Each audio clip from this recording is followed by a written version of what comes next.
చాలా మంది patients gynaec patients ఓపీడీకి వచ్చినప్పుడు వైట్ డిశ్చార్జ్ గురించి ఎక్కువ వరి అయిపోతూ ఉంటారు. అంటే వైట్ డిశ్చార్జ్ ఉంటే అది క్యాన్సర్ కి లీడ్ చేస్తుంది అని ఒక అపోహతో వస్తూ ఉంటారు.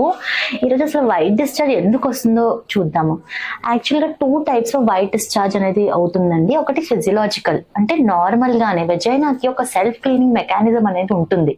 సో న్యాచురల్ గానే ఒక టైప్ ఆఫ్ వైట్ డిశ్చార్జ్ అనేది ప్రొడ్యూస్ అవుతూ ఉంటుంది.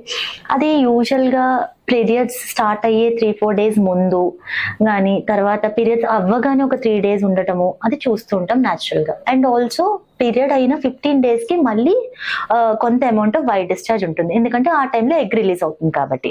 అది చాలా న్యాచురల్. అలానే పెథలాజికల్ వైట్ డిశ్చార్జ్ అంటే ఒక ఇన్ఫెక్షన్ వల్ల వచ్చే వైట్ డిశ్చార్జ్ ఎలా ఉంటుందో చూద్దాం.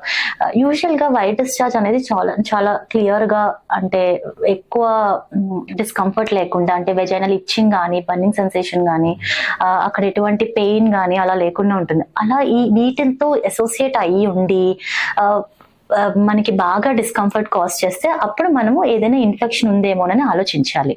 ఆ ఇన్ఫెక్షన్ లో కూడా చాలా రకాలు ఉంటాయండి. ఒకటి బ్యాక్టీరియల్, లేదంటే వైరల్, అండ్ మోస్ట్ కామన్ గా చూసేది ఫంగల్ ఇన్ఫెక్షన్స్ మనకి ఎలా తెలుస్తాయి? చాలా మంది వచ్చి పెరుగులాగా వస్తుందండి, కర్డీ వైట్ డిశ్చార్జ్ అంటాము. పెరుగులాగా గట్టిగా గడ్డల్లా వస్తుంది అంటారు.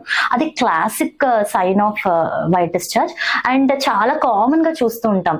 అది చిన్న అంటే ఫంగల్ ఇన్ఫెక్షన్ కి ట్రీట్మెంట్ ఇస్తే సరిపోతుంది. అలాగే మనం పార్ట్నర్ ని కూడా ట్రీట్ చేయాలి, ఎందుకంటే మళ్ళీ సేమ్ ఇన్ఫెక్షన్ పార్ట్నర్ కి ఉంటే వీళ్ళకి ట్రీట్మెంట్ ఇచ్చేసినా కూడా మళ్ళీ పార్ట్నర్ నుంచి అదే ఇన్ఫెక్షన్ వచ్చేసే ఛాన్సెస్ ఉంటుంది. సో అందుకనే మనం పార్ట్నర్ ని కూడా ట్రీట్ చేస్తాం.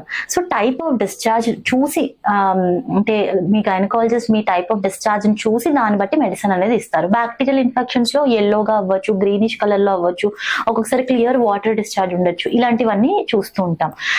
సో ఈ ఇన్ఫెక్షన్స్ నార్మల్. ఇంకొక క్వశ్చన్ కూడా రెగ్యులర్ గా అడుగుతూ ఉంటారు, ఎందుకు ఇన్ఫెక్షన్స్ అంటే వైట్ డిశ్చార్జ్ ఎందుకు కామన్ గా ఇన్ఫెక్షన్స్ ఆడవాళ్ళలో చూస్తూ ఉంటామని. ఇది చాలా కామన్ గా వస్తూ ఉంటుందండి. ఒకటి ఏంటంటే ఎక్కువగా పార్ట్నర్ నుంచి రావడం, సెక్షువల్లీ ట్రాన్స్మిటెడ్ ఇన్ఫెక్షన్స్ వల్ల రావడం, చిన్న హైజీన్ ప్రాక్టీసెస్ సరిగ్గా చేయకపోవడం వల్ల కూడా వచ్చే ఛాన్సెస్ ఉంటాయండి. అదేంటంటే ఎక్కువగా చాలా మంది కెమికల్స్ వాడుతూ ఉంటారు వెజైనా దగ్గర.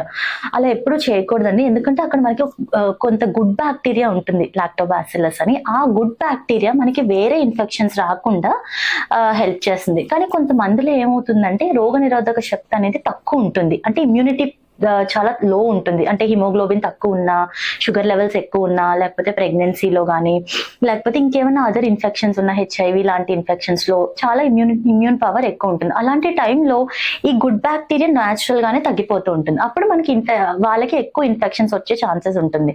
అండ్ కొంతమంది ఎక్కువ కెమికల్స్ వాడుతూ ఉంటారు, అంటే వ్యాక్సింగ్ చేయడము, వీట్ వాడడము, తర్వాత హెయిర్ రిమూవల్ క్రీమ్స్ వాడటము, లేదంటే ఇంకేమన్నా ఇంటిమేట్ క్రీమ్స్, కెమికల్స్ ఉన్న క్రీమ్స్ వాడడము అవగాహన లేకపోవడం వల్ల ఎక్కువ వాడటం అనేది చేస్తూ ఉంటారు. సో వీటిలన్నిటి వల్ల ఈ గుడ్ బ్యాక్టీరియా అనేది డిస్టర్బ్ అయిపోయి మనకి ఇన్ఫెక్షన్స్ వచ్చేస్తూ ఉంటాయి అన్నమాట. సో చిన్న హైజీన్ ప్రాక్టీసెస్ పాటించడం వల్ల మీకు ఎక్కువగా ఇలాంటి ఇన్ఫెక్షన్స్ రాకుండా కూడా హెల్ప్ అవుతుందండి. అంటే జస్ట్ ఎప్పుడు వెజైనాకి సెల్ఫ్ క్లీనింగ్ మెకానిజం అనేది ఉంటుంది. ఎక్కువ సోప్ కూడా వాడిన అవసరం లేదు. జస్ట్ లూక్ వామ్ వాటర్ తో క్లీన్ చేసుకుంటే సరిపోతుంది. అండ్ ఎప్పుడు ఆ ఏరియాని డ్రైగా ఉంచుకోవాలి.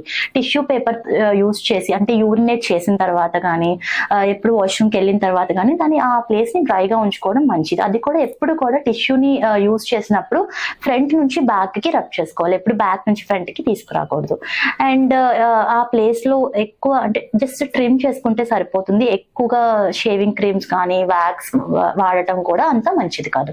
సో ఇలాంటి చిన్న చేంజెస్ తీసుకొస్తే మీకు తరచూ ఇలాంటి ఇన్ఫెక్షన్స్ నుంచి మీరు ప్రొటెక్ట్ అవ్వగలరు.